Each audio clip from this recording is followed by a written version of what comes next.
মৰমৰ ছাত্ৰ ছাত্ৰীসকল, আজি আমি আলোচনা কৰিম ভাৰতৰ মানচিত্ৰ, ইণ্ডিয়ান মেপ। তোমালোকে দেখিব পাইছা এইখন ভাৰতৰ মানচিত্ৰ। তো আমি ইয়াৰ বিষয়ে আলোচনা কৰিম। তাৰ আগতে তোমালোকে কেইটিমান কথা জানি লোৱা আহা। বৰ্তমান ভাৰতত পূৰ্ণাংগ ৰাজ্য সংখ্যা হ'ল মুঠ 28খন।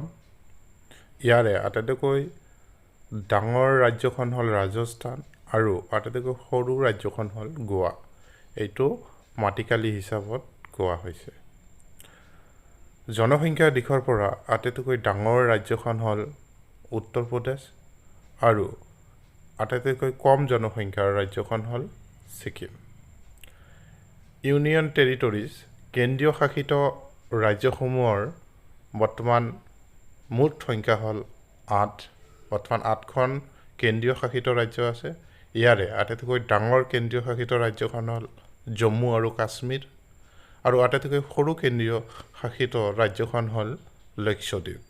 আহা এতিয়া আমি আলোচনা কৰোঁ আমাৰ ভাৰতীয় মানচিত্ৰখনৰ কোনখন ৰাজ্য কোন দিশত আৰু কোনখিনি ঠাইত অৱস্থিত আমি বিতংকৈ জানো আহা। ছাত্ৰ ছাত্ৰীসকল, তোমালোকে ভাৰতবৰ্ষৰ মানচিত্ৰখন দেখিবলৈ পাইছা। এইখন ভাৰতবৰ্ষৰ মানচিত্ৰ।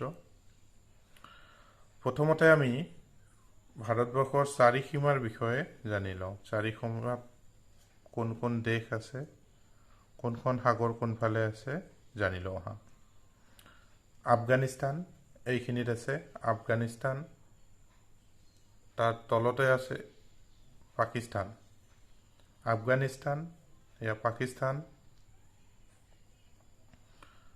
এইখিনিত আছে আৰৱ মহাসাগৰ, তলত আছে শ্ৰীলংকা। এইখিনিত বংগোপসাগৰ।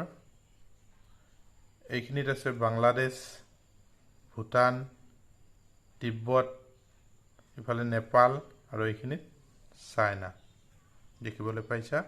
এইখিনিয়ে আছিল আমাৰ ভাৰতবৰ্ষৰ চাৰিসীমা। গতিকে যদি প্ৰশ্ন কৰা হয় ভাৰতবৰ্ষৰ লগত লাগি থকা কেইখনমান দেশৰ নাম কোৱা, তেতিয়াহ'লে আফগানিস্তান, পাকিস্তান, শ্ৰীলংকা, বাংলাদেশ, ভূটান, নেপাল, চাইনা এইবিলাক ক'লেই হ'ব। এতিয়া জানো আহা ভাৰতবৰ্ষৰ কোনখন ৰাজ্য কোনটো দিশত আৰু কোনখিনিত অৱস্থিত। পূৰ্বত কোনখিনি ৰাজ্য আছে, পশ্চিমত কোনখিনি ৰাজ্য আছে, উত্তৰ দিশত কোনখিনি ৰাজ্য আছে, দক্ষিণ দিশত কোনখিনি ৰাজ্য আছে। ইয়াতে দেখিবলৈ পাইছা এইফালে নৰ্থ উত্তৰ আৰু তলৰ ফালে দক্ষিণ, এইফালে পূব আৰু ইফালে পশ্চিম। এইফালে এইখিনি হ'ল নৰ্থ উত্তৰ দিশৰ ৰাজ্য, এইখিনি হ'ল দক্ষিণ দিশৰ ৰাজ্য, এইখিনি হ'ল পূৰ্বৰ ৰাজ্য আৰু এইখিনি হ'ল পশ্চিমৰ। প্ৰথমতে আমি নৰ্থ উত্তৰ দিশৰ ৰাজ্যখন কেইখনৰ বিষয়ে জানি লওঁ। জুম কৰি চাওঁ অকণমান।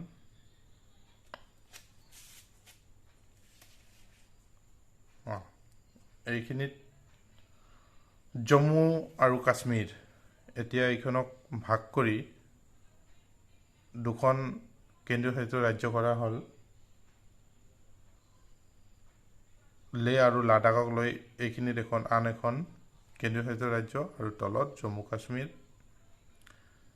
এইখিনিতে আছে হিমাচল প্ৰদেশ, এইখিনিত পাঞ্জাৱ, এইখিনিত উত্তৰাখণ্ড, এইখিনি হালধীয়া দেখিবলৈ পাইছে, এইখিনি হ'ল হাৰিয়ানা আৰু তাৰ লগতে এই সৰুকৈ ৰঙা ৰঙা দেখিব পাইছে, এইখিনি হ'ল দিল্লী, কেপিটেল অফ ইণ্ডিয়া, ভাৰতবৰ্ষৰ ৰাজধানী। এই আটাইখিনিয়ে হ'ল আমাৰ উত্তৰ দিশৰ ৰাজ্য। এতিয়া দক্ষিণ দিশৰ ৰাজ্য কেইখন চাওঁ। ভাৰতবৰ্ষৰ দক্ষিণত কোন কেইখন ৰাজ্যনো আছে। এইটো দক্ষিণ দিশ। দক্ষিণ দিশত এইখন হ'ল তামিলনাডু, কেৰেলা, কৰ্ণাটক, অন্ধ্ৰপ্ৰদেশ। এইখিনি হ'ল আমাৰ দক্ষিণ দিশৰ ৰাজ্য। পূব দিশত যদি চোৱা যায়, পূব দিশত আমি এইখিনি নৰ্থ ইষ্ট বুলি কোৱা হয়। পূব দিশত আমিয়ে আছোঁ। অসম, অৰুণাচল প্ৰদেশ, নাগালেণ্ড, মণিপুৰ, মিজোৰাম, মেঘালয় আৰু এইখিনিত ছিকিম। এইখিনি সাত ভনীৰ দেশ বুলি কোৱা হয়। লগতে ছিকিমক লৈ 8খন ৰাজ্য এইখিনিত আছে। আৰু ভাৰতবৰ্ষৰ পশ্চিম দিশত যদি চোৱা যায়, ইফালে গুজৰাট আছে, ইফালে ৰাজস্থান আছে। আৰু মাজত এইখিনি ভাৰতৰ মাজমজিয়া, এইখিনি মাজত আছে মধ্যপ্ৰদেশ, তাৰ তলতে এইখিনিত ছত্তীশগড়। মধ্যপ্ৰদেশ, ছত্তীশগড় ভাৰতবৰ্ষৰ একেবাৰে মাজত আছে। তো আমি এটা সম্যক ধাৰণা লাভ কৰিলোঁ উত্তৰ দিশত কোনখিনি ৰাজ্য, দক্ষিণ দিশত কোনখিনি ৰাজ্য, পূব দিশত কোনখিনি, পশ্চিম দিশত কোনখিনি। এতিয়া যদি কোনোবাই প্ৰশ্ন কৰে যে ভাৰতবৰ্ষৰ উত্তৰ দিশত থকা দুখন ৰাজ্য, যিকোনো দুখন ক'লে হ'ল, জম্মু কাশ্মীৰ, পাঞ্জাৱ ক'ব পাৰে, হিমাচল প্ৰদেশ ক'লে হ'ল, উত্তৰাখণ্ড ক'লেও হ'ব। সেইদৰে যদি দক্ষিণৰ কথা কয় তেতিয়াহ'লে তামিলনাডু, কেৰেলা, কৰ্ণাটক, অন্ধ্ৰপ্ৰদেশ, যিকোনো এখন ৰাজ্যৰ কথা ক'লেই হ'ল। পূবততো আমি জানোৱে সকলোৱে অসম, মেঘালয়, মণিপুৰ, নাগালেণ্ড, মিজোৰাম, অৰুণাচল প্ৰদেশ। আৰু পশ্চিমত আছে ৰাজস্থান, গুজৰাট। আৰু যদি কোৱা হয় মাজত মধ্যপ্ৰদেশ, ছত্তীশগড়। তো ছাত্ৰ ছাত্ৰীসকল, তোমালোকে ভাৰতবৰ্ষৰ মানচিত্ৰৰ বিষয়ে ধাৰণা এটা লাভ কৰিলা। নিশ্চয় তোমালোকে এতিয়া ক'ব পাৰিবা যে ভাৰতবৰ্ষৰ কোনটো দিশত কোন কোন ৰাজ্য আছে। আজিলৈ এইখিনিয়ে। সকলোলৈ ধন্যবাদ।